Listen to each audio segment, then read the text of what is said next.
بسم اللہ الرحمن الرحیم۔ شروع اللہ کے بابرکت نام سے جو دلوں کے بھید بخوبی جانتا ہے۔ ناظرین کرام، ایک دفعہ مجاہد رحمۃ اللہ علیہ نے فرمایا کہ قیامت کے دن 3 آدمیوں کو بارگاہ الہی میں لایا جائے گا۔ ایک امیر ہوگا، دوسرا مریض اور تیسرا غلام۔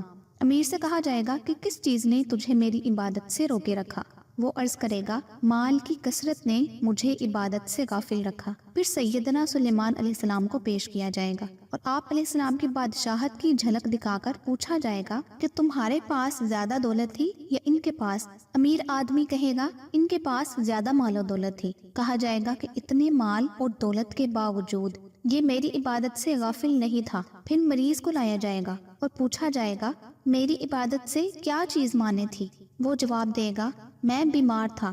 اس پر سیدنا ایوب علیہ السلام کو بیماری کی حالت میں لایا جائے گا اور پوچھا جائے گا، تم زیادہ بیمار اور لاچار تھے یا کہ یہ؟ مریض کہے گا، یہ زیادہ بیمار تھے۔ کہا جائے گا، بیماری اور ضعیفی بھی اسے میری عبادت کرنے سے باز نہیں رکھ سکی۔ اب غلام کی باری ہوگی۔ پوچھا جائے گا، کس چیز نے تمہیں میری عبادت سے باز رکھا؟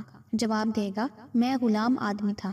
اب اس پر سیدنا یوسف صدیق علیہ السلام کی غلامی کی زندگی دکھائی جائے گی اور پوچھا جائے گا، تمہاری غلامی اور قید زیادہ سخت ہے یا ان کی؟ وہ جواب دے گا، ان کی۔ کہا جائے گا، ان کی غلامی اور قید بھی میری عبادت میں آڑے نہ آ سکی۔ حلیات الاولیاء مطابقت۔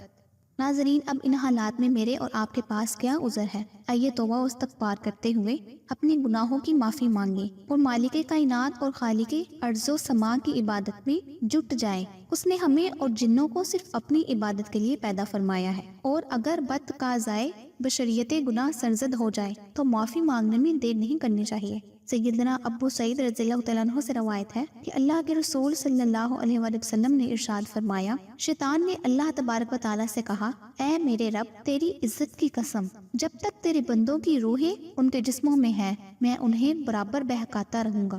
اللہ تعالیٰ نے اس کے جواب میں فرمایا، میرے عزت و جلال کی قسم، جب تک وہ مجھ سے اپنے گناہوں کی معافی چاہتے رہیں گے، میں بھی انہیں معاف کرتا رہوں گا۔ سبحان اللہ۔ مسند احمد۔ شیطان کا تو کام ہی یہی ہے کہ انسانوں کو بہکاتا ہے۔ یہ ہمارا فریضہ ہے کہ شیطان کے بہکاوے میں نہ آئیں۔ اللہ ہم سب کو شیطان کے ہتھ کنڈوں سے محفوظ فرمائے، ہمیں نیکی کرنے کی ہدایت عطا فرمائے اور گناہوں سے بچنے کی توفیق عطا فرمائے۔ امید کرتی ہوں کہ میری یہ ویڈیو آپ کو بہت پسند آئی ہوگی۔ اگر ویڈیو پسند آئی ہو تو اپنے دوستوں کے ساتھ بھی ضرور شیئر کیجیے گا۔ اگلی ویڈیو تک کے لیے مجھے اجازت دیجیے۔ اللہ آپ سب کا حامل ناصر ہو، آمین یا رب العالمین۔